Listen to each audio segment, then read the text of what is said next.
M के vision classes में आप सभी का स्वागत। आज की जो कड़ी रहने वाली है हमारी भाई किसकी है? पशुपालन बी पार्ट की। क्लास कौन सी है? थर्ड। कौन सी है? थर्ड। देखो, तैयारी को आप अच्छे से करें, सीरियसली तैयारी को लें। ऐसे में तैयारी को देखो आप हल्के में नहीं लें, क्योंकि मैं मानता हूँ कि जो बी पार्ट है उसका आपको पता है कि जो 45 नंबर हैं बहुत ज़्यादा क्या है, सिलेबस का पार्ट है। क्या है? सिलेबस का पार्ट है। तो देखो, इस क्लासों को आप विशेषतः, मैं फिर से बोल रहा हूँ, आपको थोड़ा मजाक टाइप लगे, लेकिन आप किसी भी चैनल से क्लास लेके देखें और इन चैनलों से क्लास, मेरे चैनल से क्लास लेके आप अगर क्वेश्चन लगाएं और क्वेश्चन उनसे क्या हो जाए, आपको बाहर मिल जाए, तो मेरे को क्या कहना इस क्लास के बारे में कमेंट में बताना। जितनी क्लास लूँगा उनसे अगर क्लासों से बाहर क्वेश्चन जाए तो मुझे बताना। हाँ भाई, जो मैंने टॉपिक पढ़ाया ही नहीं तो उनसे तो बाहर जाने की संभावना तो है, लेकिन मैं ऐसा कोई टॉपिक छोड़ूंगा नहीं जो कि क्या हो आपकी सिलेबस में न आए। तो देखो, आज जो हम तीसरे पार्ट है पशुपालन का, क्या है? Part B. Part B. और इसकी कौन सी क्लास है? तीसरी क्लास। कौन सी है? पार्ट बी की कौन सी क्लास है? तीसरी क्लास। आज थोड़ी क्लास क्या रहेगी, छोटी क्लास रहेगी, लेकिन अच्छे से इसको ध्यान देंगे कि आज जो हमारा टॉपिक है कौन सा है? ड्रेसिंग प्रतिशत। क्या है? ड्रेसिंग प्रतिशत। देखो, आज की क्लास का जो टॉपिक है वो कौन सा है? ड्रेसिंग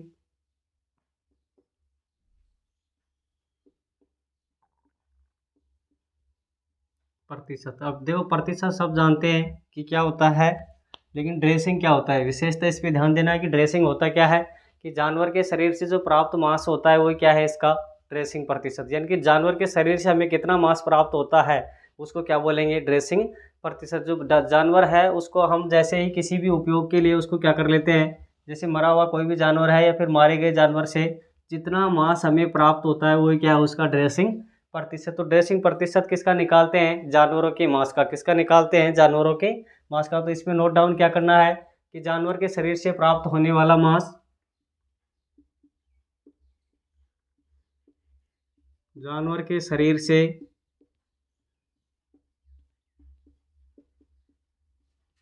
प्राप्त होने वाला मांस, प्राप्त होने वाला मांस क्या कहलाता है? प्राप्त होने वाला मांस का क्या होता है? ये प्रतिशत। मांस का प्रतिशत क्या कहलाता है? ड्रेसिंग प्रतिशत। फिर से बोल रहा हूँ कि ड्रेसिंग प्रतिशत होता क्या है? जानवर के शरीर से प्राप्त होने वाला मांस का प्रतिशत ही क्या होता है? ड्रेसिंग प्रतिशत। अब ये ड्रेसिंग प्रतिशत होता क्या है? जैसे देखो, समझना, जैसे कोई पशु 100 कितना है, 100 किलोग्राम का क्या है, कोई पशु है, और इससे हमें सिर्फ कितना मांस प्राप्त होता है? जैसे 49 kg होता है। कितना होता है? 49 kg हमें मांस प्राप्त होता है। तो इसका मतलब उस जानवर का ड्रेसिंग प्रतिशत कितना है? 49%। कितना है? 49%। ऐसे में जैसे किसी जानवर से 100 kg में से हमें कितना मिलता है? 72 किलोग्राम। कितना मिलता है? 72 किलोग्राम मांस मिलता है। तो इसका ड्रेसिंग प्रतिशत कितना हो जाता है? 72%। कितना हो जाता है? 72%। तो आपके सिलेबस के अकॉर्डिंग देखो, कुछ जानवरों का क्या है, पालतू जानवरों का ड्रेसिंग प्रतिशत है वो कैसे कैसे है। देखो, ड्रेसिंग प्रतिशत का जो सूत्र होता है वो होता क्या है? सबसे पहले ये देखना, ड्रेसिंग प्रतिशत।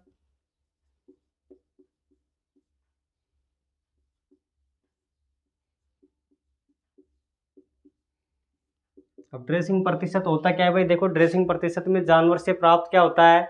मांस का वजन। यानी जानवर से प्राप्त मांस का वजन,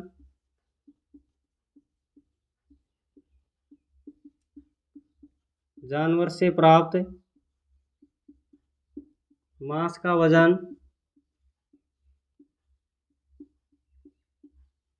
नीचे क्या हो जाएगा भाई?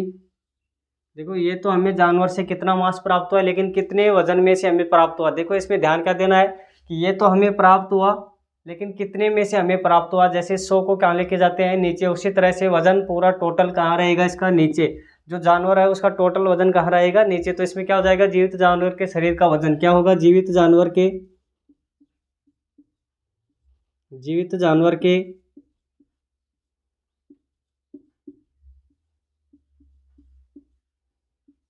शरीर का कुल वजन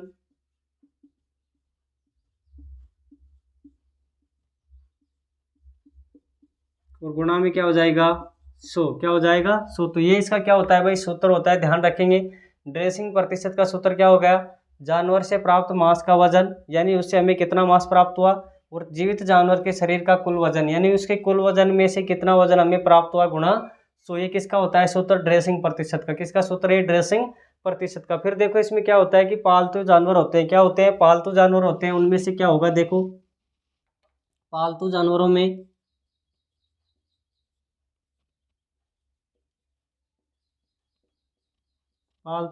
में देखना इधर होता क्या है कि पालतू जानवरों में ड्रेसिंग प्रतिशत अगर देखा जाए तो सबसे ज़्यादा तो किससे प्राप्त होता है, सबसे ज़्यादा तो प्राप्त होता है हमें सूअर से। किससे प्राप्त होता है, सूअर से, सॉरी सबसे ज़्यादा, हाँ किससे, सूअर से। और सबसे कम किससे होता है, बकरी से। किससे होता है, पालतू जानवरों में बकरी से। तो हम क्या लिख सकते हैं कि पालतू जानवरों में सबसे ज़्यादा ड्रेसिंग प्रतिशत तो किस में होगा, सबसे ज़्यादा ड्रेसिंग क्या होगा, ड्रेसिंग प्रतिशत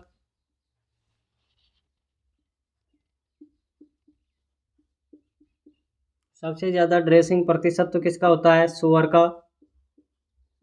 कितना होता है सबसे ज़्यादा ड्रेसिंग प्रतिशत, सूअर का।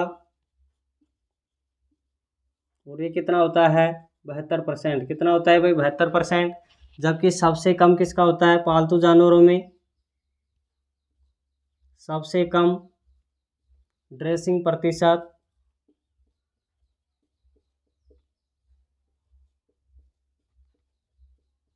सबसे कम ड्रेसिंग प्रतिशत किसका होता है, बकरी का। किसका होता है, बकरी का। ये कितना होता है भाई, 49%। कितना होता है, 49%। तो ध्यान देना ये है, इसमें क्या है कि पालतू जानवरों के अंदर सबसे ज़्यादा ड्रेसिंग प्रतिशत किसका है, सूअर का। और कितना है, 72%। यानी कि अगर 100 किलो का सूअर है तो उससे हमें 72 किलो मांस प्राप्त होता है। कितना मांस प्राप्त होता है, 72 किलो मांस क्या होता है, हमें प्राप्त होता है। ऐसे में सबसे ज़्यादा, सबसे कम ड्रेसिंग प्रतिशत कम किस में है, बकरी में। ये पालतू जानवरों की बात है। तो ये किस में हो जाएगा, 49% किस में होता है, बकरी में। ध्यान रखेंगे, एक बकरी अगर 100 किलोग्राम की है तो उससे हमें 49 किलो क्या प्राप्त होता है, मांस प्राप्त होता है। क्या प्राप्त होता है, मांस प्राप्त होता है। अब देखो नेक्स्ट क्या है कि हमें कम से कम 5-7 या फिर कुछ जानवरों के क्या देख लेते हैं, ड्रेसिंग प्रतिशत। क्या देखते हैं, ड्रेसिंग प्रतिशत। तो देखो इसमें क्वेश्चन पूछने की संभावना यहाँ से होती है कि कौन से जानवर में कितना मांस प्राप्त होता है, उसको देखते हैं। देखो क्या होगा इसमें, एक तो जानवर का नाम, फिर होगा मांस का नाम। क्या होगा, जानवर का नाम, देखना इधर सबसे पहले होता है जानवर का नाम,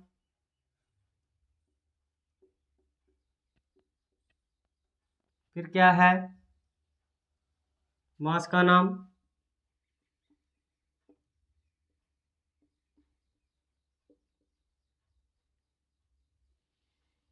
फिर क्या होगा, जानवर का नाम, मांस का नाम और ड्रेसिंग प्रतिशत। क्या होगा, ड्रेसिंग प्रतिशत। तो देखो क्या होगा फिर, ड्रेसिंग प्रतिशत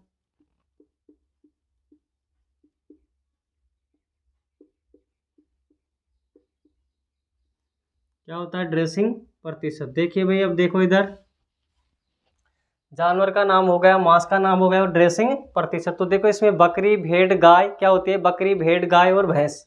पहला जानवर कौन सा है, बकरी।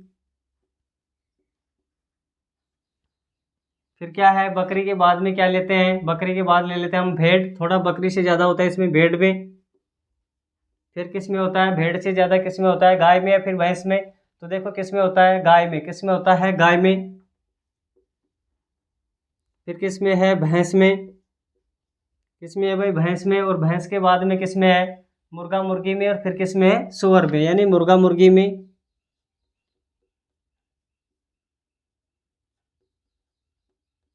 फिर किस में है, सुअर में। तो ये क्या हो गए, जानवर। क्या हो गए, जानवर। अब देखो इनमें होगा क्या कि मांस का नाम तो क्या होता है, सबसे पहले मांस के नाम पे चलते हैं। और मांस का नाम है जो क्या है, देखो मांस का नाम क्या है, बकरी के मांस को क्या कहते हैं। बहुत बार क्वेश्चन पूछ लेता है, बकरी के मांस को किस नाम से जानते हैं, बकरी के मांस को किस नाम से जानते हैं। कमेंट सेशन में कमेंट करेंगे, बकरी के मांस को किस नाम से जानते हैं। देखो जो बकरी का मांस है वो क्या होता है, चेवन। क्या होता है? चेवन। ध्यान रखेंगे, बकरी का मांस को क्या बोलते हैं? चेवन। भेड़ के मांस को क्या बोलते हैं? मटन। क्या बोलते हैं? मटन। यहीं पे देखो, बकरी के मांस को क्या बोलते हैं? चेवन। बकरी के मांस को क्या बोलते हैं? चेवन। क्या बोलते हैं? चेवन। भेड़ के मांस को क्या बोलते हैं? मटन। क्या बोलते हैं? मटन। फिर क्या है? गाय के मांस को क्या बोलते हैं? बीफ। क्या बोलते हैं भाई? बीफ। गाय के मांस को बोलते हैं बीफ। फिर है भैंस का मांस। क्या है? भैंस का मांस को क्या बोलते हैं? या तो क्या बोले? बफन। क्या बोले? या तो बफन बोले, या फिर क्या बोल सकते हैं इसको? कैरा बीफ। क्या बोल सकते हैं? कैरा बीफ। या तो कैरा बीफ, या फिर क्या बोल सकते हैं? बफन। क्या बोल सकते हैं? बफन। फिर देखो क्या है? मुर्गा मुर्गी। क्या है? मुर्गा मुर्गी के मांस को क्या बोलते हैं? चिकन। क्या बोलते हैं? चिकन। और सुअर के मांस को बोलते हैं पोर्क। क्या बोलते हैं? पोर्क। तो देखो, इसमें ध्यान रखना, सबसे ज़्यादा जो क्वेश्चन आता है मुर्गा मुर्गी का आता है, भैंस का आता है, वो किसका है? बकरी का। ये तो मोस्ट है, सारे ही देख लो तुम तो लगभग। क्या बच गए इसमें? और जानवरों के याद रखो ना रखो, लेकिन इन जानवरों के कम से कम 6 जानवरों के मांस का नाम तो कंठस्थ कर लेना। बकरी का है चेवन, भेड़ का है मटन, गाय का है बीफ, भैंस का है कैरा बीफ, या फिर क्या बोले इसको? बफन। मुर्गा मुर्गी का क्या है? चिकन। सुअर का क्या है? पोर्क। क्या है? पोर्क। अब है ड्रेसिंग प्रतिशत। क्या है? ड्रेसिंग प्रतिशत। तो सबसे कम ड्रेसिंग प्रतिशत किसका था? बकरी का। कितना था भाई? 49%। ये ध्यान रखेंगे, बकरी का कितना होता है? 49%। कितना होता है? 49%। जस्ट इससे 1% बढ़ा के किस में होता है? भेड़ में। ये ध्यान रखेंगे, किस में होता है? भेड़ में। 1% बढ़ते ही कितना हो गया? 50। और 50 किस में है? भेड़ में। दोनों याद हो जाने चाहिए। बकरी का सबसे कम ड्रेसिंग प्रतिशत कितना होता है? 49%। भेड़ का कितना है? 50%। कितना है? 50%। अब देखो, भेड़ और बकरी हो गई। अब गाय और भैंस में देखना है कि जो गाय होती है, गाय में लगभग कितना ड्रेसिंग होता है प्रतिशत? 55%। कितना होता है? गाय का कितना होता है? 55%। कितना होता है प्यारे स्टूडेंट? कितना है? 55%। ड्रेसिंग प्रतिशत गाय का कितना है? 55%। कितना है? 55%। फिर नेक्स्ट क्या है कि भैंस का कितना है ड्रेसिंग प्रतिशत? इसमें 1 बढ़ाए थे, इसमें 2 बढ़ा देंगे। कितने बढ़ाएंगे? 2, तो कितना हो जाएगा? 57%। कितना हो जाएगा? 57%। कितना हो गया? 57%। देखो, 49 से 50, दोनों बकरी और क्या हो गई? भेड़। दोनों क्या हो गई? खिलास। फिर देखो क्या है? गाय और भैंस। गाय और भैंस में गाय का कितना है? 55। 2 बढ़ाएंगे, यहाँ 1 बढ़ाई थी, यहाँ 2 बढ़ाते, कितना हो गया? 57। कितना हो गया? 57। फिर है मुर्गा मुर्गी का मांस को तो बोलते हैं चिकन, लेकिन इसका ड्रेसिंग प्रतिशत कितना होता है? 65 से 70। कितना होता है? 65 से 70%। कितना होता है? 65 से 70%। और सुअर यानी पोर्क, पोर्क मांस का कितना है? इसका 72%। कितना है? 72%। ये आपको क्या करना है? विशेषतः ध्यान रखना है। देखो, जानवर का नाम तो क्या है? बकरी। बकरी के मांस का नाम है चेवन, ड्रेसिंग प्रतिशत है 49%। भेड़, भेड़ के मांस का नाम है मटन, वो ड्रेसिंग प्रतिशत कितना है इसका? 50। गाय के मांस का बीफ नाम है, क्या है? बीफ, और ड्रेसिंग प्रतिशत कितना है इसका? 49%। भैंस, भैंस के मांस को क्या कहते हैं? कैरा बीफ, या फिर क्या बोले इसको? बफन। क्या बोल सकते हैं? बफन। फिर इसका जो ड्रेसिंग प्रतिशत हो कितना है? 57% है। फिर है मुर्गा और मुर्गी, और मुर्गा और मुर्गी का जो मांस है उसको क्या बोलते हैं? चिकन। क्या बोलते हैं? चिकन। और जो ड्रेसिंग प्रतिशत होता है वो कितना होता है? 65 से 70%। सुअर जो होता है, ये सबसे ज़्यादा तो किसका है? देखो, सबसे ज़्यादा तो किसका है ड्रेसिंग प्रतिशत? सुअर का। और सबसे कम पालतू जानवरों में किसका है? बकरी का। किसका है? बकरी का। ये विशेषता आपको क्या करना है? ध्यान रखना है। अब देखो, कुछ जानवर हैं उसको भी क्या कर लेते हैं, यहीं पे नोट डाल के लिखना है। जैसे कुछ जानवरों के मांस का नाम हम यहीं पे लिख लेते हैं। नोट डाल के 1 नंबर लिखना है। और नोट डाल के 1 नंबर में क्या लिखना है कि खरगोश के मांस को क्या बोलते हैं? खरगोश के मांस को क्या बोलते हैं? तो देखो, खरगोश के जो मांस है उसको क्या बोलते हैं? खरगोश के मांस को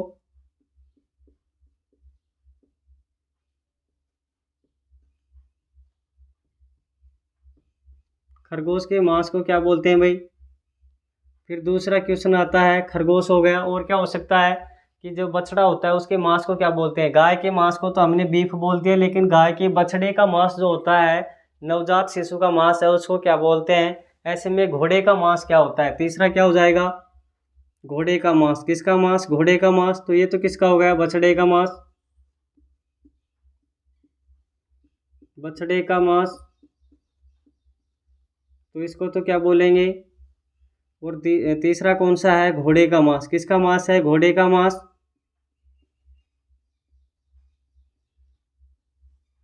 तो देखो इसमें क्या हो गया कि जो खरगोश है, उस खरगोश के मांस को क्या बोलते हैं? गैम। क्या बोलते हैं? गैम बोलते हैं। ध्यान रखेंगे, खरगोश के मांस को क्या बोलते हैं? गैम बोलते हैं। फिर से बोल रहा हूँ, खरगोश का मांस का नाम है गैम।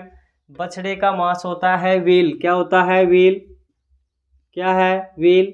छोटे नवजात शिशु के बछड़े का मांस क्या होता है? व्हील। क्या होता है भाई? व्हील। और घोड़े का जो मांस होता है वो क्या होता है? चेवेलिन। क्या होता है?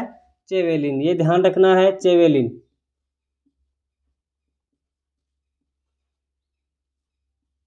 देखो गलती कहाँ होती है, बकरी का मांस है चेवन, जबकि घोड़े का मांस है चेवेलिन। ये ध्यान रखना है, चेवन और चेवेलिन में थोड़ा मिलता जुलता नाम है, गलत हो जाता है।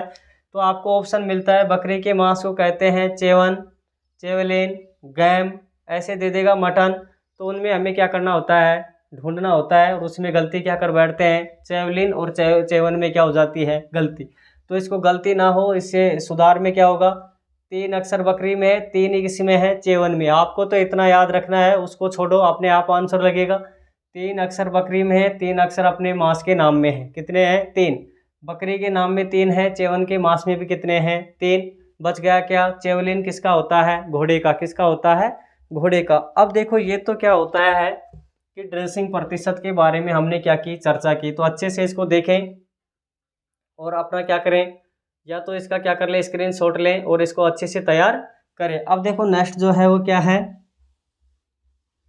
शब्दावली होती है। क्या होती है? शब्दावली होती है। और उस शब्दावली के अंदर बुल क्या होते हैं, बफेलो बुल क्या होता है, हीपर क्या होता है, इनके बारे में क्या करते हैं?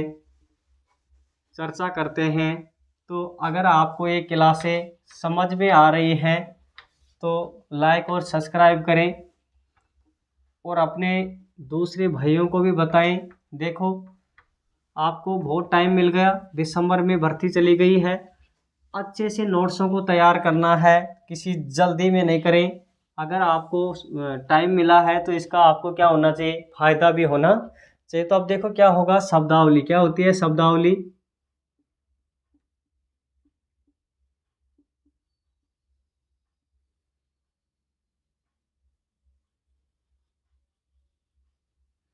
शब्दावली। अभी शब्दावली में किस किस को देखते हैं? एक तो बुल होता है। क्या होता है भाई? बुल होता है। अरे क्या होता है? Buffalo bull. क्या होता है? Buffalo bull. तो देखो एक तो क्या है? बुल। एक तो क्या है? बुल। और इसको क्या बोलते हैं? इंग्लिश में भी क्या बोलते हैं? इसको बुली बोलते हैं। क्या बोलते हैं? बुली बोलते हैं। तो देखो बुल तो क्या होता है, और एक क्या होता है? Buffalo bull. क्या होता है भाई? Buffalo bull. तो देखो एक दूसरा क्या होता है? Buffalo bull.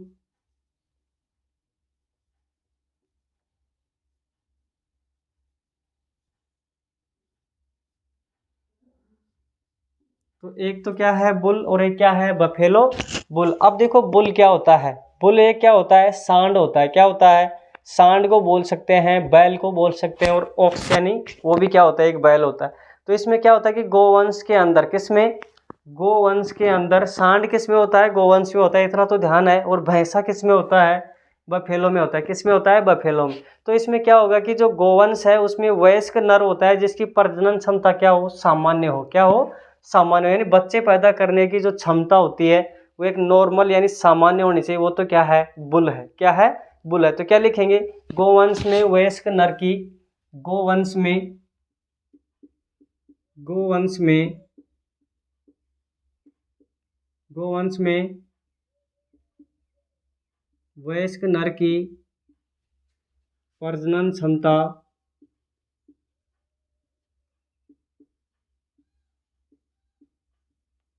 सामान्य होती है, सामान्य होती है।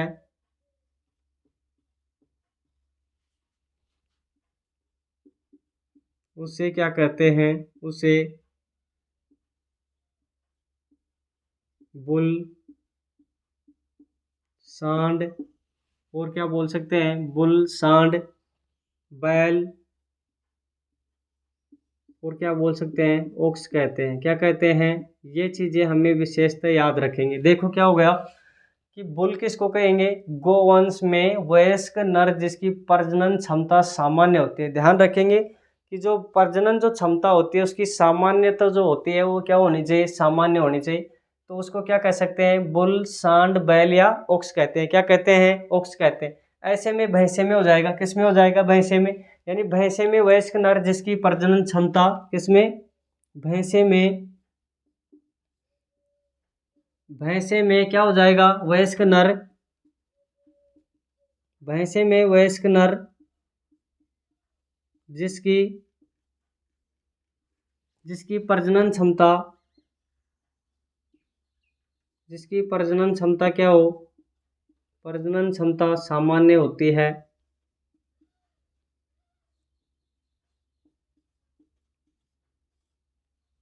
प्रजनन क्षमता सामान्य होती है, उसे क्या कहते हैं, उसे क्या कह सकते हैं भाई, भैंसा। उसे क्या कहते हैं, भैंसा कहते हैं। क्या कहते हैं, भैंसा, भैंसा कहते हैं। तो ये तो क्या हो गया हमारा, बुल और बफेलो बुल। क्या हो गया, बुल और बफेलो बुल। अब इसमें भी देखो क्या होता है, जैसे बुल होता है ना, उसको अगर बध्याकरण कर दें, क्या कर दें, कैस्ट्रेशन कर दें, बध्याकरण कर दें, तो एक तो होता है क्या, बुलक, और एक क्या होता है, स्टीर। क्या होता है, स्टीर। अब ये कैसे कैसे होते हैं उसको देखना कि बुल और यहीं पे देखते हैं। जैसे क्या होगा कि जो बुल है, क्या है, जो बुल है, ये हमारा बुल है, मान लेते हैं क्या है, बुल है। अब इस बुल में क्या करते हैं, बध्याकरण, क्या कर देते हैं, कैस्ट्रेशन कर देते हैं। देखो क्या होगा, क्या कर रहे हैं बुल में, बध्याकरण। यहाँ पे लिखना है बध्याकरण,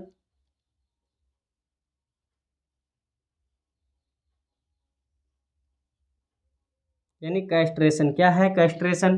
अब इसके अंदर होता क्या है, जैसे ही बध्याकरण करते हैं बैल में, तो इसमें क्या होगा, देखो ध्यान देंगे।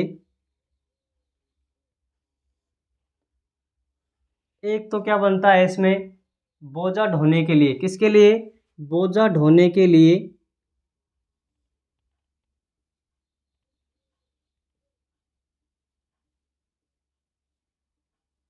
बोझा ढोने के लिए,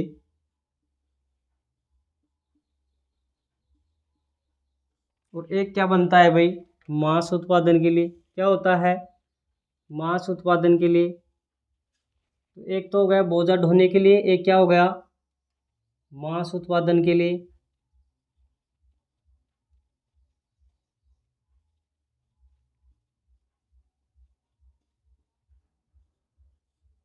देखो हुआ क्या कि बुल तो एक ही है, और उनमें क्या कर दिया गया, बध्याकरण। यानी कि बुल के अंदर अगर बध्याकरण करने के बाद में अगर उस बैल को, उस बुल को किस में काम ले रहे हैं, बोझा ढोने में, किस में काम ले रहे हैं, यानी कि वजन ढोने में, बोझा ढोने में अगर काम ले रहे हैं, तो उसको तो क्या बोलते हैं, बुलक। क्या बोलते हैं, बुलक। ये ध्यान रखना है विशेषता, बुलक, इसको तो क्या बोलेंगे, बुलक। और अगर मांस उत्पादन में उसको काम ले रहे हैं, किसमें, अगर मांस के उत्पादन के लिए बध्याकरण करने के बाद में क्या होता है कि तेजी से मांस में क्या होता है, शरीर में वृद्धि होती है। तेजी से शरीर में वृद्धि होगी तो मांस बढ़ेगा, और मांस बढ़ेगा तो उसको क्या बोलते हैं, स्टीर। क्या बोलते हैं, स्टीर। देखो क्या बोलते हैं, स्टीर। ये ध्यान रखना है। तो हम क्या बोलेंगे, अगर यदि बुल को वध्याकरण के बाद अगर उसमें शांति हो जाती है, यानी कि शांत हो जाता है, वो लड़ाकू नहीं रहता है, तो उसको किस में काम ले लेंगे, बोझा ढोने में। यानी कि वो लड़ने झगड़ने में उसका क्या हो जाता है, स्वभाव शांत हो जाता है, लड़ाई झगड़ा नहीं करेगा। तो लड़ाई झगड़ा नहीं करेगा तो बोझा ढोने में उसको काम ले लेंगे, और बोझा ढोने में काम लेंगे तो उसको क्या बोल देंगे, बुलक। क्या बोलेंगे, बुलक। ध्यान रखेंगे। फिर है कि बुल अगर बध्याकरण करने के बाद में मांस उत्पादन के लिए काम ले रहे हैं, उसको मांस के उत्पादन में काम लेते हैं, या फिर क्या कर रहे हैं, शरीर में तेजी से क्या हो गई, वृद्धि हो गई तो मांस बढ़ेगा। बध्याकरण के बाद में क्या होता है, मांस की शरीर में तेजी से वृद्धि होती है, वो तो उसको क्या बोलेंगे, स्टीर। क्या बोलेंगे उसको, स्टीर। तो ये हमारे क्या हुए, शब्दावली के दो बिंदु, बुल और बफेलो बुल। और तीसरा बुल का कौन कौन से प्रकार हो गए, यानी बद्याकरण के बाद में बुलक और क्या हो गया, स्टीर, क्या हो गया, स्टीर। अब देखो नेक्स्ट जो है वो क्या है, उसको देखते हैं कि बुल और क्या हो गया, बफेलो बुल तो हमारा क्या होता है, कंप्लीट होता है। अब नेक्स्ट देखते हैं। देखो भाई फिर से वही बात बोल रहा हूँ कि क्लास, अगर क्लास समझ में आ रही है तो दोस्तों को ज़रूर बताओ, और दोस्तों को बता के क्या करेंगे, इस क्लास को अच्छे से क्या करना है, अपने सभी प्यारे भाइयों को बताना है। देखो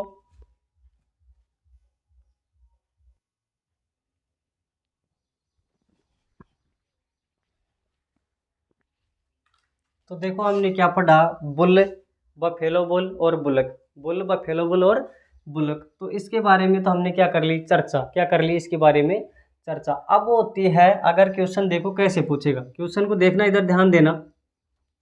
बुल में, बुल में बद्याकरण के बाद, कैस्ट्रेशन के बाद, किसके बाद, बद्याकरण के बाद अगर बुल में बद्याकरण के बाद क्या होता है, बद्याकरण किया हुआ बुल है और उसको किस में काम ले रहे हैं, बोझा ढोने में। बुल में बद्याकरण के बाद अगर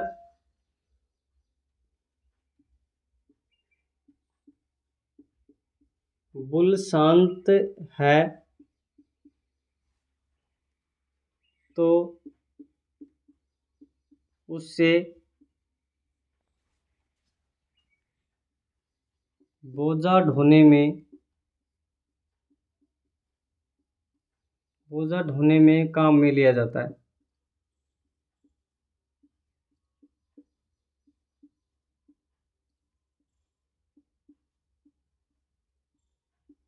उसे क्या कहते हैं,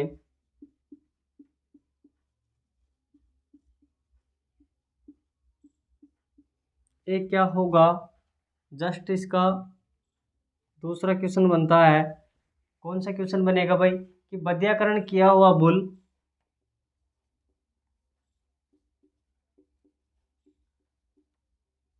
बद्याकरण किया हुआ बुल, बद्याकरण किया हुआ बुल क्या होगा, अब इसमें बद्याकरण किया हुआ अगर बुल है तो उसमें क्या होता है, जिससे मांस उत्पादन के काम में लेते हैं, किसमें काम में लेते हैं, बद्याकरण किया हुआ बुल जिसे मांस के उत्पादन में, मांस के उत्पादन में काम लिया जाएगा,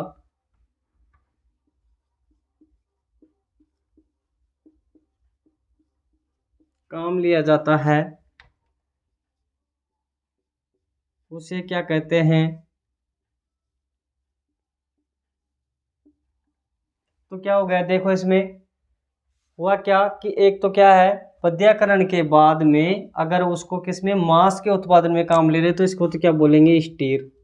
फिर से वही शब्द आ गए ना, और इसको क्या बोलेंगे, बुलक, क्या बोलेंगे, बुलक। तो ध्यान देंगे, देखो क्या हुआ कि बोझा ढोने में काम लेंगे, या फिर एकदम से शांत हो गया। बद्याकरण करने के बाद में होता क्या है, बद्याकरण कैसे होता है भाई, ये तो सभी को पता होगा कि बुल के अंदर क्या होते हैं, कि वर्षणों को क्या करते हैं, शरीर से निकाल देते हैं, क्या करते हैं, शरीर से निकाल देते हैं। या फिर क्या होते हैं कि वर्षणों में क्या होती है, स्पर्मेटिकोड होती है, क्या होती है, स्पर्मेटिकोड होती है, उसको क्या कर देते हैं, नष्ट कर देते हैं। जिससे क्या होता है, उसमें शुक्राणु का निर्माण तो होता है, लेकिन वो शुक्राणु का निर्माण बाहर नहीं हो पाता।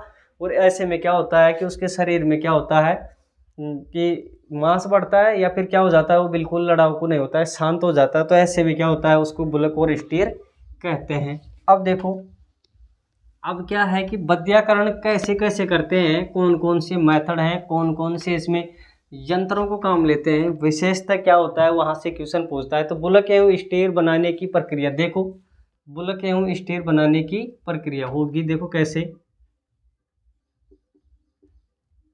बुलक एवं स्टीर बनाने की प्रक्रिया।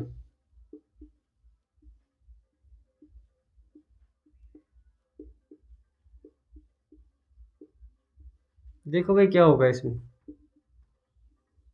बुलक और स्टील बनाने की जो प्रक्रिया है, यानी कि प्रक्रिया है, फिर क्या लिखे हैं यहाँ पे बध्यकरण, क्या लिख सकते हैं,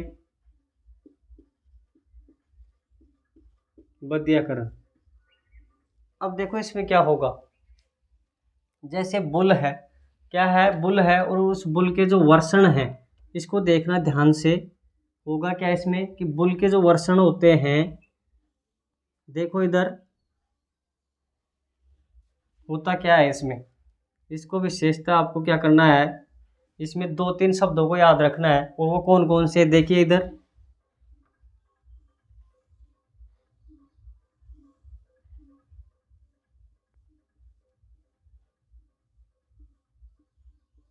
इसमें देखना अब होता क्या है।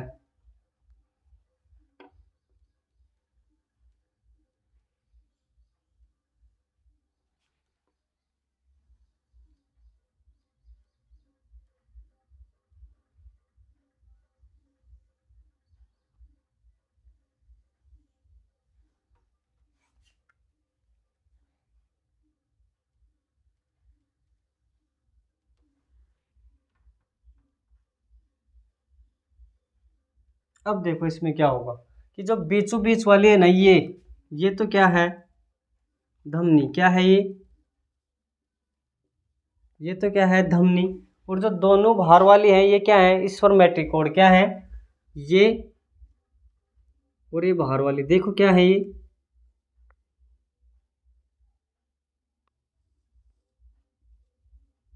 ये दोनों क्या है, स्पर्मेटिक कोड, क्या है भाई, स्पर्मेटिक कोड।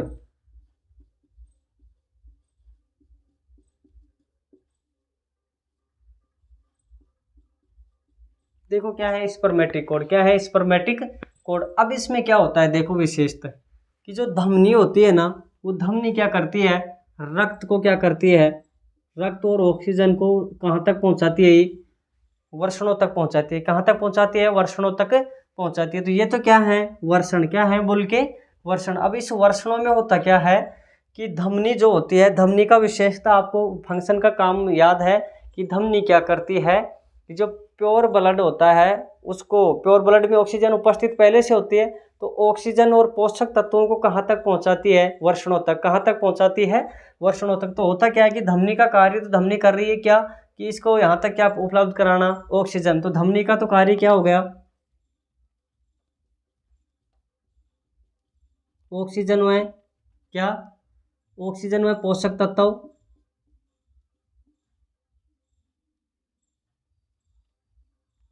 ऑक्सीजन में पोषक तत्व,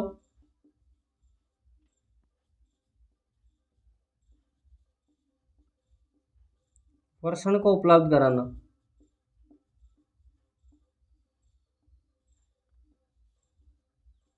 ये तो किसका काम हो गया, धमनी का। तो धमनी ने तो अपना काम क्या कर दिया, पूरा। अब इसमें देखो क्या होगा कि जो बॉडी जो कास्टेटर होता है, क्या होता है, बॉडी जो कास्टेटर, देखो क्या होगा इसमें, एक यंत्र होता है, क्या होता है भाई, यंत्र होता है। इसको विशेषता ध्यान देना इधर, ये क्या है, बॉडी जो कास्टेटर, क्या है ये, बॉडी जो कास्टेटर। तो इसको क्या बोलेंगे, बॉडी जो कास्टेटर।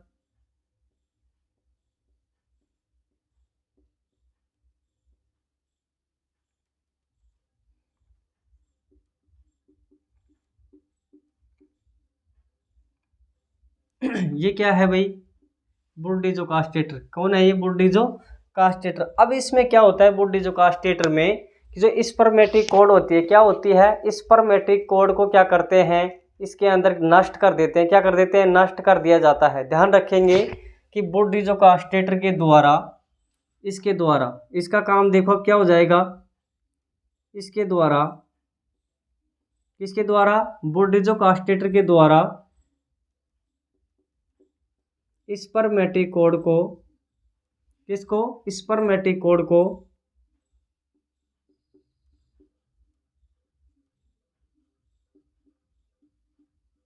स्पर्मेटिक कोड को क्या कर दिया जाता है, नष्ट कर दिया जाता है।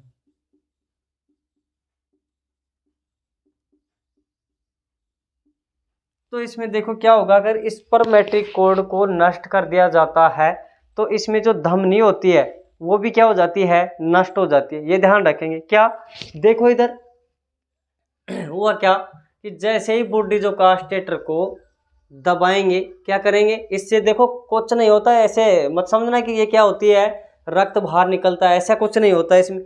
इसका यूज जो होते है किस में होता है, जैसे ही बैल को क्या करते हैं लेफ्ट साइड में, ये भी ध्यान रखना होता है कि कौन सी साइड में बैल को ऊपर से गिराया जाता है, तो लेफ्ट साइड में, किस साइड में, बाईं साइड में गिरा करके, और उसके वर्षणों में जो ये कौन कौन स्पर्मेटिक कोड और जो धमनी होती है, इन दोनों को इस बुड्ढे जो कास्टेटर से क्या कर दिया जाता है, दबा दिया जाता है, यानी प्रेशर के साथ क्या कर दिया जाता है, दबा दिया जाता है। अब इसको जैसे ही दबाया जाएगा तो होगा क्या कि जो ये है कौन, कि बुड्ढे जो कास्टेटर इस धमनियों को और किसको, स्पर्मेटिक कोड को एक साथ क्या कर देता है, ब्लॉक, क्या कर देता है, ब्लॉक कर देगा। अब जैसे ही यहाँ से इसने क्या कर दिया, इसको ब्लॉक कर दिया, तो इससे आगे इसका रक्त में जो ऑक्सीजन है, क्या है, रक्त में ऑक्सीजन और पोषक तत्वों की क्या हो जाती है, कमी, और कमी हो जाएगी तो ये धीरे धीरे अपने आप क्या हो जाएंगे, सूख जाएंगे, और सूख जाएंगे तो ये अपने काम नहीं करेंगे, और काम नहीं करेंगे तो क्या हो जाएगा, जो बैल है, बुलक है, वो क्या हो जाएगा भाई, बद्याकरण, क्या हो जाएगा, बद्याकरण, तो धमनी भी नष्ट हो जाएगी, जिससे वर्षणों के लिए क्या होगा, जो रक्त आपूर्ति होती है वो क्या हो जाती है, बंद हो जाती है, और वर्षणों को ऑक्सीजन और पोषक तत्वों की क्या हो जाती है, आपूर्ति बंद हो जाती है। तो इसमें क्या लिखेंगे, लिखना चाहो तो लिख सकते हैं कि बुड्ढीजो कास्टेटर के द्वारा विशेषतः देखो मोस्ट पर्सन तो ये है कि उपकरण कौन सा काम ले रहे हैं, बद्याकरण में, बुलक या स्टीर बनाने की प्रक्रिया में जो उपकरण काम ले रहे हैं कौन सा है, बुड्ढीजो कास्टेटर, कौन सा है, बुड्ढीजो कास्टेटर। तो बुड्ढीजो कास्टेटर के द्वारा हो क्या रहा है इसमें, कि इसके द्वारा स्पर्मेटिक कोड और स्पर्मेटिक कोड को नष्ट कर दिया जाता है, जिससे क्या होता है, धमनी भी नष्ट हो जाती है, क्या हो जाता है, देखो इसके द्वारा स्पर्मेटिक कोड को नष्ट कर दिया जाता है, जिससे जिससे धमनी भी नष्ट हो जाती है, जिससे धमनी भी नष्ट हो जाती है, धमनी भी नष्ट हो जाती है, क्या हो जाती है, धमनी भी नष्ट हो जाती है। और जो धमनी का कार्य है ऑक्सीजन पोषक तत्वों की वर्षण को उपलब्ध कराना, ये इससे क्या नहीं होता है, कार्य पूरा नहीं होता है, और ये कार्य पूरा नहीं होता है तो क्या हो जाते हैं, वर्षण धीरे धीरे सूखने लग जाते हैं, और सूख जाते हैं तो क्या हो जाते हैं, इनका कार्य बंद हो जाता है, और ऐसे में क्या हो जाता है, वो बद्याकरण हो जाता है, क्या हो जाता है, बद्याकरण हो जाता है। तो देखिए इसमें क्या होगा, इससे वर्षण की सभी कोशिकाओं की मृत्यु हो जाती है, वर्षण की ऑल सेल्स की क्या हो जाती है, डेथ हो जाती है, ये ध्यान रखेंगे। क्वेश्चन आएगा, बुलक व स्टीर में बद्याकरण करने के लिए बुड्ढीजो कास्टेटर के द्वारा किसका संपर्क काट दिया जाता है, किसका संपर्क काटते हैं, स्पर्मेटिक कोड का, ये ध्यान रखेंगे, किसका काटते हैं, स्पर्मेटिक कोड का। यानी इससे जो बाहर आ रहे थे शुक्राणु वो क्या है, स्पर्मेटिक कोड, किस में, ये ध्यान रखेंगे, किस में, बुलक और स्टीर में। आगे शुक्र जनन नलिकाएं पढ़ेंगे हम, ये ध्यान रखना कि इसके अंदर स्पर्मेटिक कोड के संपर्क को वर्षण से हटा दिया जाता है, किस यंत्र के द्वारा, बुड्ढीजो कास्टेटर के द्वारा, किसके द्वारा, बुड्ढीजो कास्टेटर के द्वारा। फिर क्या होता है कि वर्षण जो होता है इसको पोषक तत्वों की आपूर्ति होना बंद हो जाती है, और बंद हो जाती है तो आगे क्या होगा आपको पता है, जब हमें भोजन ही नहीं मिलेगा तो हम ही खत्म हो जाएंगे। ऐसे में वर्षण को अगर पोषक तत्व ऑक्सीजन और रक्त की आपूर्ति नहीं होगी, पोषक तत्व नहीं मिलेंगे तो अपने आप क्या हो जाएगा, नष्ट हो जाएगा, और नष्ट हो जाएगा तो आगे क्या होगा, इसकी मृत्यु हो जाएगी, और मृत्यु हो जाएगी तो क्या हो जाएगा, तो शुक्राणु को क्या हो जाएगा भाई, इसमें शुक्राणु बनना बंद हो जाएंगे, और ये क्या हो जाएगा, टेस्टोस्टेरोन हार्मोन भी इसमें नहीं बनेगा। तो हम इसमें क्या लिख सकते हैं, देखो लिख लेना, आगे लिखना नोट डाल के, देखना क्या लिखना है इसमें लिखना कि वर्षण को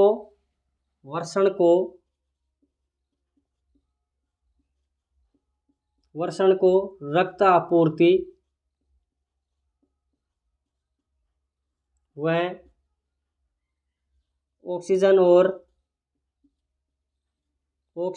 वर्षण को रक्त आपूर्ति व ऑक्सीजन और पोषक तत्व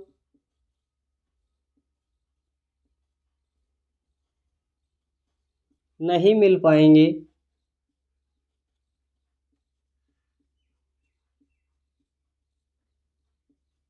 जिससे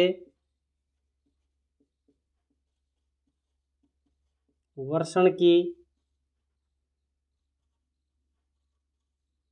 सभी कोशिका, सभी सेल नष्ट हो जाएंगी।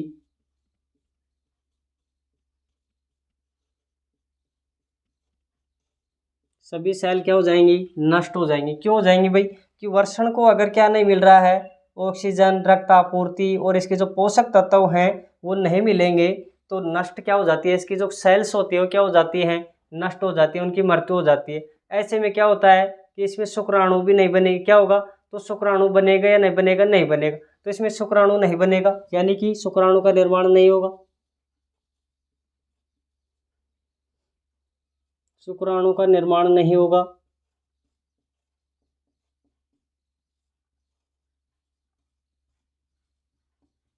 नहीं होगा, जिससे जिससे कौन सा हार्मोन है? टेस्टोस्टेरोन। कौन सा है? टेस्टोस्टेरोन हार्मोन भी नहीं बनेगा, जिससे टेस्टोस्टेरोन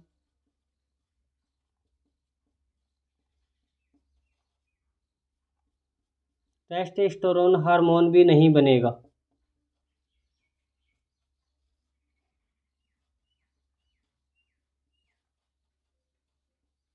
ये हो गया। देखो क्या हुआ, वर्षण को रक्तापूर्ति में ऑक्सीजन में पोषक तत्व नहीं मिल पाएंगे, जिससे वर्षण की सभी सेल्स यानी कोशिकाएं नष्ट हो जाती हैं। जिससे होता क्या है कि शुक्राणु का निर्माण नहीं होगा, जिससे टेस्टोस्टेरोन का निर्माण भी नहीं होगा। देखो इसमें क्या होगा कि शुक्राणु का निर्माण नहीं होगा, तो शुक्राणु में कौन था? टेस्टोस्टेरोन। कौन था? Testosterone hormone. इसका भी क्या नहीं होगा? निर्माण नहीं होगा। अब देखो टेस्टोस्टेरोन को क्या करते हैं हम, नेक्स्ट देखते हैं कि टेस्टोस्टेरोन का क्या क्या इसका फंक्शन होता है। उसको देखो क्या होता है कि टेस्टोस्टेरोन जो होता है उसमें क्या होता है कि एक तो क्या होता है, इसमें अग्र भाग होता है। क्या होता है? टेस्टोस्टेरोन का एक तो कौन सा भाग है? अग्र भाग होता है। एक कौन सा होता है? कौन सा है भाई? एक तो अग्र भाग है। देखो इसमें क्या है कि जो इसको अच्छे से उतारना, देखो क्वेश्चन आएगा, स्पर्मेटिक कोड को किसके द्वारा नष्ट किया जाता है? तो इसमें क्या होगा? बॉडीजो कास्टेटर। क्या होगा? बॉडीजो कास्टेटर। अब देखो टेस्टोस्टेरोन को अगर नष्ट कर रहे हैं, उसका निर्माण नहीं हो रहा है, तो बुल्क या फिर बैल में दो लक्षण होते हैं। क्या होते हैं? दो लक्षण पैदा होते हैं। क्या क्या होंगे? देखो टेस्टोस्टेरोन, देखो क्या है टेस्टोस्टेरोन?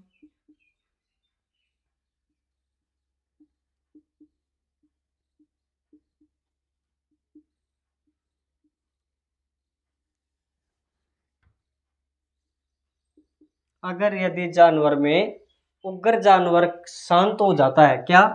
देखो टेस्टोस्टेरोन में क्या होता है, अगर यदि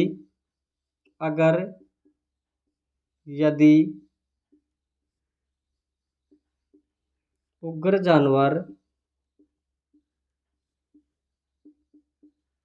शांत हो जाता है, क्या हो जाता है? शांत हो जाता है, तो इसे बोझा ढोने के लिए काम लेते हैं। अगर यदि उग्र जानवर शांत हो जाता है, तो इसे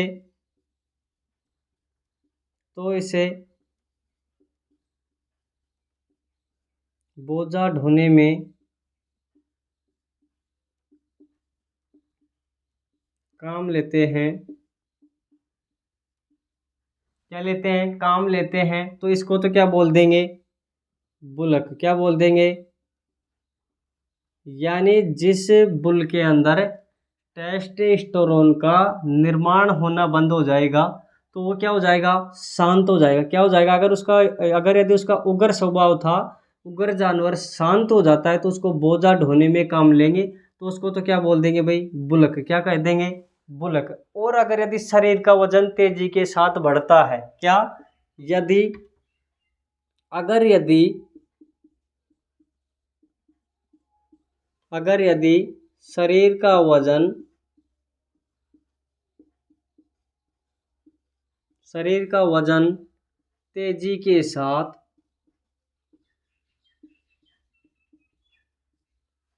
साथ क्या हो? शीघ्रता से बढ़ता हो, तेजी के साथ बढ़ता है,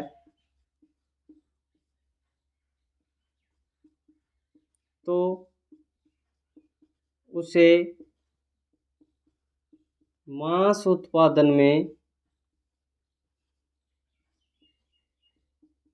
काम लेते हैं। किस में लेते हैं? मांस उत्पादन में काम लेते हैं। तो उसे तो क्या कहेंगे भाई? स्टीर। क्या कहेंगे उसे? तो स्टीर। तो दो शब्द फिर से आए हुए कि हुए जो पीछे आए थे कि टेस्टोस्टेरोन का अगर निर्माण बुल में नहीं हो रहा है तो उसका उग्र स्वभाव था पहले, तो वो शांत हो गया, और शांत हो गया तो किस में काम लेंगे? उसको बोझा ढोने में, और बोझा ढोने में काम लेंगे तो उसको क्या कह देंगे? बुलक। और अगर यदि उग्र उसका तो उग्र तो पहले से ही था, लेकिन शरीर में वजन तेजी के साथ क्या हो गया? बढ़ गया। तेजी के साथ क्यों बढ़ गया? क्योंकि टेस्टोस्टेरोन का अगर सेक्रेशन नहीं होगा, अगर टेस्टोस्टेरोन का बनना बंद हो जाता है तो बैल की गाय के प्रति जो सोच होती है वो क्या हो जाती है? बिल्कुल खत्म हो जाती है। क्या हो जाती है भाई? बिल्कुल खत्म हो जाती है। तो इसमें होता क्या है कि अगर यदि शरीर का वजन तेजी से साथ बढ़ता है तो उसे मांस उत्पादन में काम लेते हैं, यानी कि उसको बध्यकरण के बाद में वो एकदम क्या हो जाता है? संन्यास रूप में आ जाता है। किस रूप में आ जाता है? संन्यास रूप में। इसको कैसे समझे कि वो क्या करता है? गाय के प्रति उसका प्रेम क्या हो जाता है? नष्ट हो जाता है। क्या हो जाता है? नष्ट। उसको कोई मतलब नहीं है क्या गाय है क्या नहीं है, उसको सिर्फ अपने शरीर से मतलब है और अपने खाने पीने से मतलब होता है। तो ऐसे में उसका शरीर में वजन तेजी से क्या हो जाता है? बढ़ जाता है। तो उसको क्या कहेंगे? स्टीर। उसको क्या कहेंगे? स्टीर। अब देखो नर में एक तो क्या होता है? शुक्र जनन। एक तो नर में शुक्र जनन यानी शुक्राणु के बनने की प्रक्रिया, उसको समझते हैं कि कैसे क्या इसका शुक्राणु का नर के शरीर में बनता है और कैसे इसको क्या करते हैं? नष्ट किया जाता है। शुक्राणु को कहाँ तक पहुंचाया जाता है, कहाँ तक पहुंचने नहीं दिया जाता है, उसके बारे में क्या करते हैं? देखते हैं। तो इसमें नेक्स्ट क्या हो जाएगा कि नर में शुक्राणु की प्रक्रिया क्या है? नर में शुक्राणु की क्या हो जाएगी भाई? नर में शुक्र जनन। शुक्र जनन लिखना है। शुक्र जनन। नर में शुक्र जनन। नर में शुक्र जनन। आगे इसको कोष्टक में लिखना, शुक्राणु बनने की प्रक्रिया क्या हो जाएगी? शुक्राणु बनने की प्रक्रिया।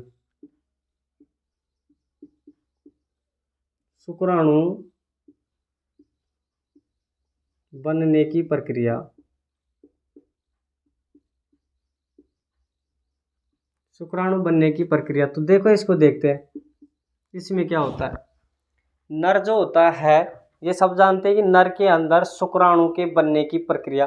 तो इसमें होगा क्या भाई? नर में शुक्राणु यानी शुक्र जनन बनने की प्रक्रिया का क्या हो जाना? बंद हो जाना बध्यकरण कहलाता है। तो हम क्या लिख सकते हैं? परिभाषा लिखना है कि नर में या फिर इसी को लिख लो परिभाषा के तौर पे, इसी को लिख लेते हैं। नर में शुक्र जनन या फिर शुक्राणु बनने की प्रक्रिया का बंद हो जाना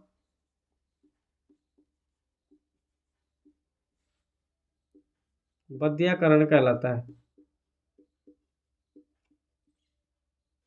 बध्यकरण कहलाता है। क्या कहलाता है? बध्यकरण। और बध्यकरण को क्या बोलते हैं? कैस्ट्रेशन। क्या बोलते हैं?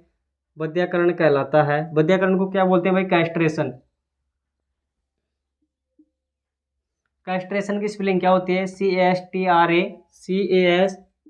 CASTRA क्या हो जाएगी? CTION। क्या हो जाएगी? CASTRATAION।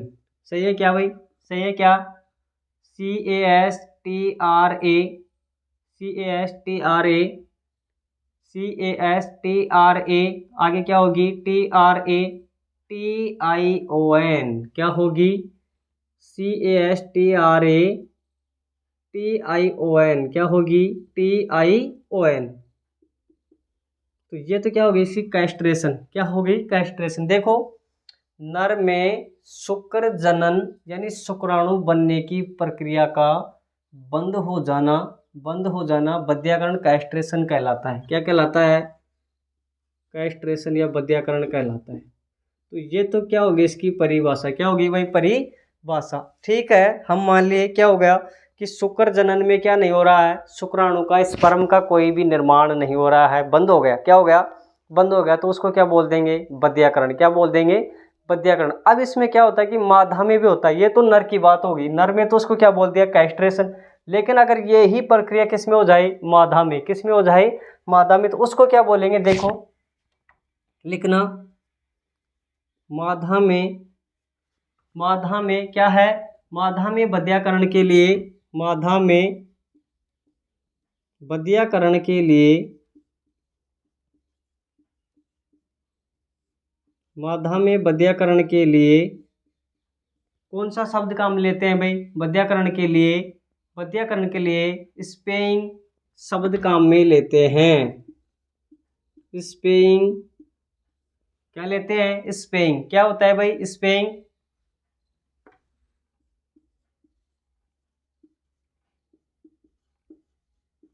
स्पेइंग शब्द काम में लेते हैं, कौन सा शब्द लेते हैं, स्पेइंग शब्द काम में लेते हैं। अब देखो ये क्या होता है, नर के अंदर तो क्या हो गया, कैस्ट्रेशन यानी बध्यकरण, ठीक है, लेकिन अगर मादा में बध्यकरण के लिए स्पेइंग शब्द काम में लेते हैं, कौन सा शब्द लेते हैं, स्पेइंग। अब ये स्पेइंग ज़्यादातर कौन से जानवरों में होता है, पालतू जानवरों में, कुत्ते में, किस में होता है, कुतिया में होता है, किस में होता है, कुतिया में। तो इसको क्या बोल सकते हैं कि ये क्या होता है, कि इसको क्या बोलते हैं, स्पेइंग काम में लेते हैं। तो स्पेइंग में लिखना है, स्पेइंग में क्या लिखना है,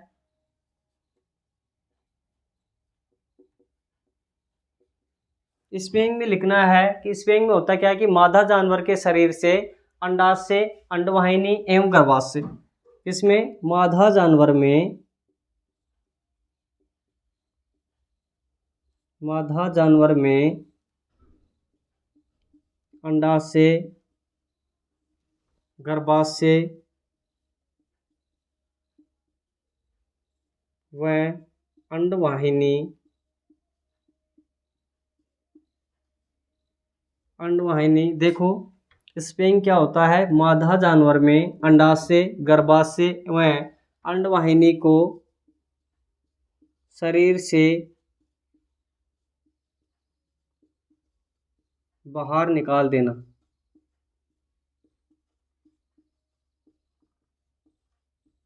शरीर से बाहर निकालना ही क्या कहलाता है, शरीर से बाहर करना, ताकि वो क्या हो जाए भाई, ताकि क्या हो जाए वो, यानी कि उसको शरीर से अगर बाहर कर देंगे तो क्या हो जाता है, वो कभी भी क्या नहीं होती है, बच्चे को जन्म नहीं देती। तो इसमें क्या हो जाएगा, शरीर से बाहर निकालना क्या कहलाता है, शरीर से बाहर निकाल देते हैं, शरीर से बाहर निकाल देते हैं, जिससे वह कभी भी, कभी भी बच्चे को जन्म नहीं देती है।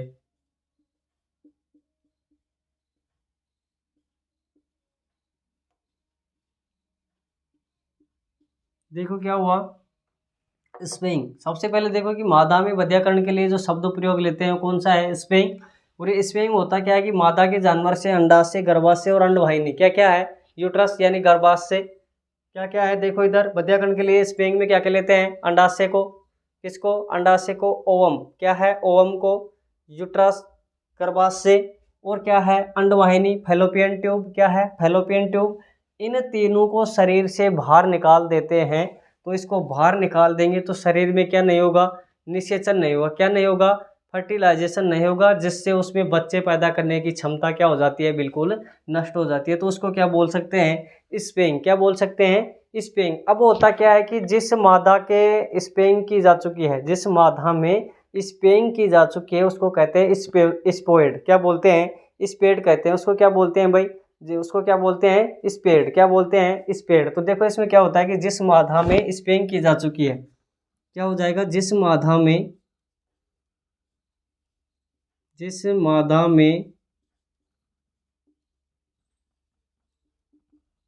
स्पेइंग की जा चुकी है,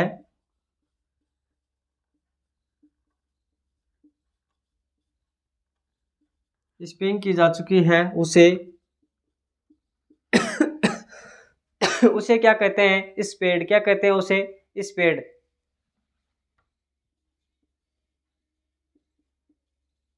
स्पेड कहते हैं, ये ध्यान रखना। तो ये क्या हो गया भाई, मादा का और नर का, किसका, मादा का और नर का क्या हो गया, स्पेंग, तो ये स्पेंग मादा के शरीर से, अंडाशय से, गर्भाशय से और अंडवाहिनी को शरीर से निकाल देना क्या कहलाता है? स्पेंग। और जिसमें स्पेंग कर दिया जाता है जिस मादा में, उसको कहते हैं स्पेड। क्या कहते हैं उसको? स्पेड। क्या कहते हैं? स्पेड। वे आवारा कुत्तों की जनसंख्या को नियंत्रण करने के लिए यह विधि काम में ली जाती है। तो क्या लिखना है नोट में?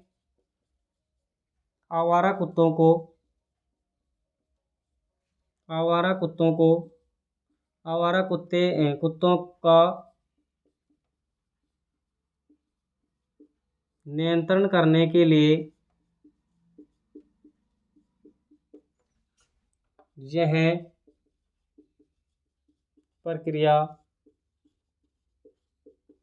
अपनाई जाती है। ये ध्यान रखना, आवारा कुत्तों के जो होता है उसका नियंत्रण होता है, उसको रोकने के लिए क्या किया जाता है? यह प्रक्रिया उसको क्या की जाती है? अपनाई जाती है। कौन सी? स्पेइंग की। कौन सी अपनाई जाती है? तो पूछ सकते हैं स्पेइंग की प्रक्रिया सबसे ज़्यादा किस में करते हैं? कुत्तों में। किस में करते हैं? कुत्तों में। अब देखो नेक्स्ट क्या है, जो बध्यकरण है वो क्या होता है? बध्यकरण को अच्छे से क्या करते हैं? देखते हैं, यानी कि कैस्ट्रेशन क्या होता है उसको देखो।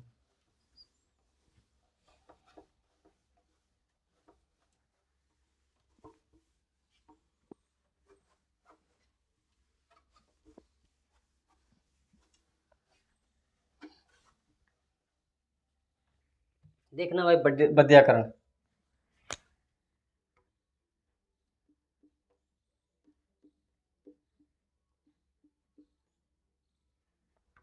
कैस्ट्रेशन,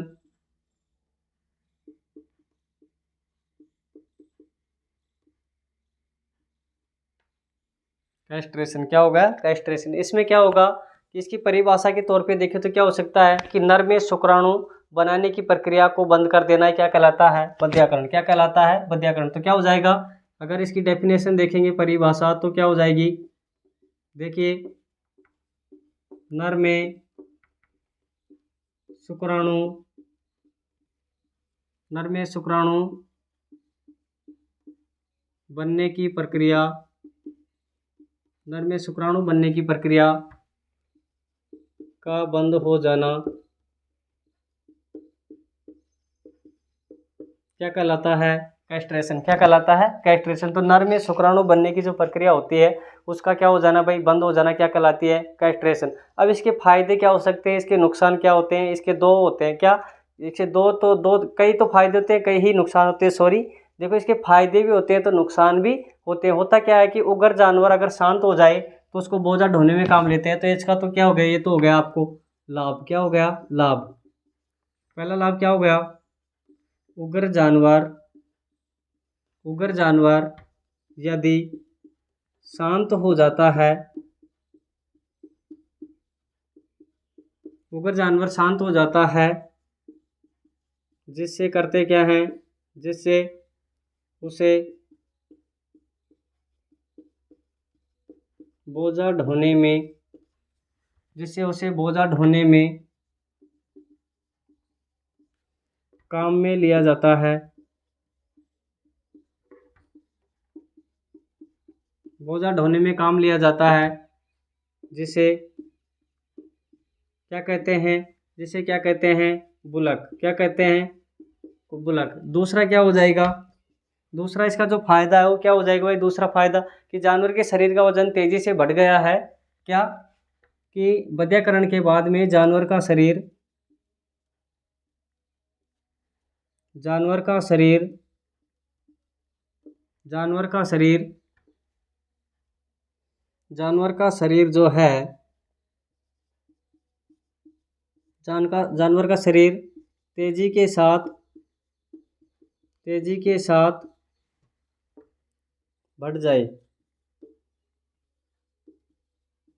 तेजी के साथ बढ़ जाए तो उसे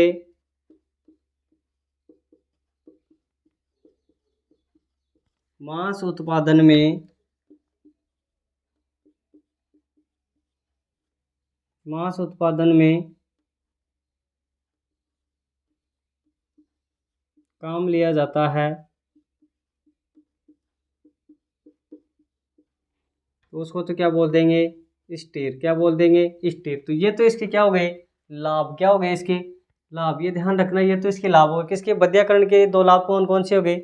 अगर शरीर का वजन तेज़ी के साथ बढ़ता है तो उसको किस में काम ले लेंगे भाई, उसको किस में काम ले लेंगे, अगर तेज़ी के साथ अगर उसका शरीर का वजन बढ़ गया तो उसको किस में काम ले लेंगे, तेज़ी के साथ स्टील में, किस में, यानी कि उसका वजन बढ़ गया तो मांस उत्पादन में, और उसको किस में काम ले लेंगे कि स्टील के रूप में, किस में, स्टील के रूप में। अगर यदि वो शांत हो जाता है तो क्या हो जाता है, उसको बोझा ढोने में काम लेते हैं, और बोझा ढोने में काम लेते हैं तो उसमें क्या हो जाएगा, उसको क्या बोल देंगे, बुलक, क्या बोल देंगे, बुलक। नेक्स्ट क्लास जो हमारी रहेगी वो किसकी रहेगी, यानी वैयाकरण की जो विद्या होती है उसमें हमें क्या करना है, एक तो खुली होती है, क्या होती है, बंद, वहाँ से क्वेश्चन 100% आपको मिलेगा, इससे भी क्वेश्चन लगभग मिलने की चांसेस होते हैं, लेकिन अगर क्वेश्चन ज़्यादा से ज़्यादा 99% जो क्वेश्चन होता है वो वैयाकरण की विधियों से आता है। किससे आता है, वैयाकरण की विधियों से। तो यहीं पे अब इसी में देखें क्या, नहीं नेक्स्ट वीडियो बनाएंगे, इसमें नहीं देख कर सकते क्योंकि थोड़ा लंबा हो जाता है, बच्चे देखने में क्या करते हैं, थोड़ी कंजूसियाई बरतते हैं कि क्लास कितनी बड़ी है, नहीं होगी। तो हम अगली क्लास में पार्ट जो नेक्स्ट होगा उसमें क्या करेंगे, वैयाकरण की विधियों का वर्णन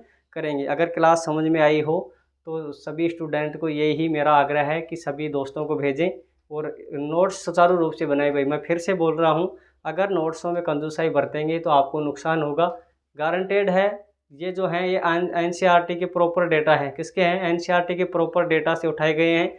अगर इसमें कोई त्रुटि होती है तो उसका जिम्मेदारी मेरे को दे देना आप, ठीक है ना। तो थैंक यू, क्लास को अच्छे से देखें।